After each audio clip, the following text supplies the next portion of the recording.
यह आत्मा अखंडित तथा अघूलनशील है। इसे न तो जलाया जा सकता है, न ही सुखाया जा सकता है। यह शाश्वत, सर्वव्यापी, अविकारी, स्थिर तथा सदैव एक सा रहने वाला है। यह आत्मा अव्यक्त, अकल्पनीय तथा अपरिवर्तनीय कहा जाता है। यह जानकर तुम्हें शरीर के लिए शोक नहीं करना चाहिए। किंतु यदि तुम यह सोचते हो कि आत्मा अथवा जीवन का लक्ष्य सदा जन्म लेता है तथा सदा मरता है, तो हे महाबाहु, तुम्हारे शोक करने का कोई कारण ही नहीं है। जिसने जन्म लिया है उसकी मृत्यु निश्चित है, और मृत्यु के पश्चात पुनः जन्म भी निश्चित है।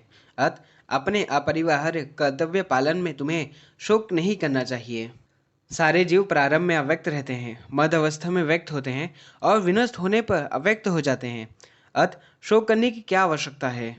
कोई आत्मा को आश्चर्य की तरह देखता है, कोई इसे आश्चर्य की तरह बताता है तथा कोई इसे आश्चर्य की तरह सुनता है, किंतु कोई कोई इसके विषय में सुनकर भी कुछ नहीं समझ पाते।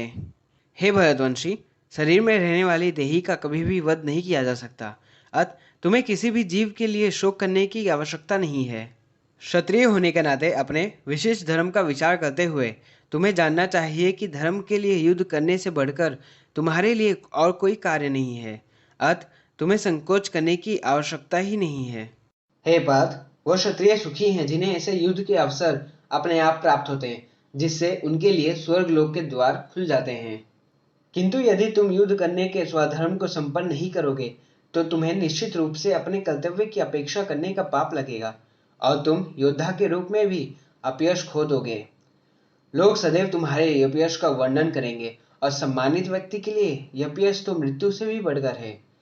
जिन जिन महान योद्धाओं ने तुम्हारे नाम तथा यश को सम्मान दिया है, वह सोचेंगे कि तुमने डर के मारे युद्ध भूमि छोड़ दी, और इसी तरह वो तुम्हें तुच्छ मानेंगे। तुम्हारे शत्रु अनेक प्रकार के कटु शब्द से तुम्हारा वर्णन करेंगे और तुम्हारे सामर्थ्य का उपहास करेंगे।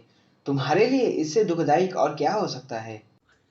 हे कुंती पुत्र, तुम यदि युद्ध में मारे जाओगे तो स्वर्ग प्राप्त करोगे, और यदि तुम जीत जाओगे तो पृथ्वी के साम्राज्य का भोग करोगे। अतः दृढ़ संकल्प करके खड़े हो आओ और युद्ध करो। तुम सुख या दुख, हानि या लाभ, विजय या पराजय का विचार किए बिना युद्ध के लिए युद्ध करो। ऐसे करने पर तुम्हें कोई पाप नहीं लगेगा। यहाँ मैंने विश्लेषिक अध्ययन द्वारा इस ज्ञान का वर्णन किया है। अब निष्काम भाव से कर्म करना बता रहा हूँ, उसे सुनो।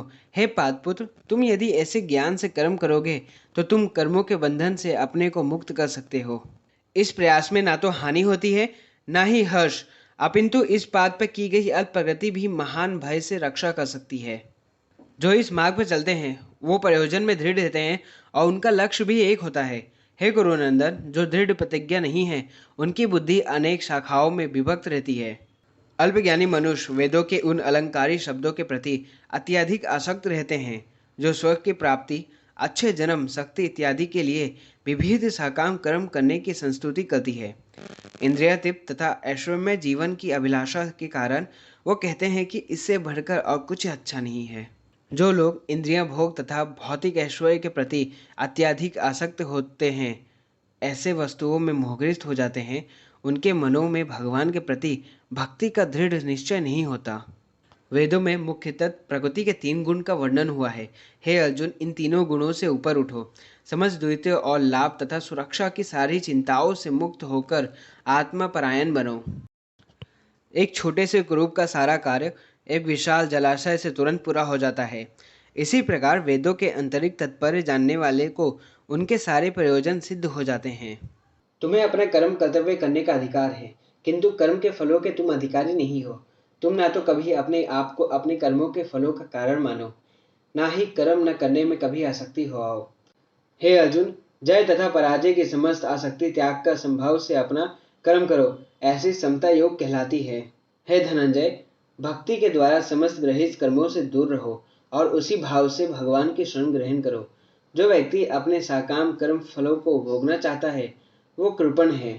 भक्ति में संलग्न मनुष्य इस जीवन में ही अच्छे तथा बुरे कार्यों से अपने आप को मुक्त कर लेता है। अतः योग के लिए प्रयत्न करो, क्योंकि सारा कार्य कौशल यही है।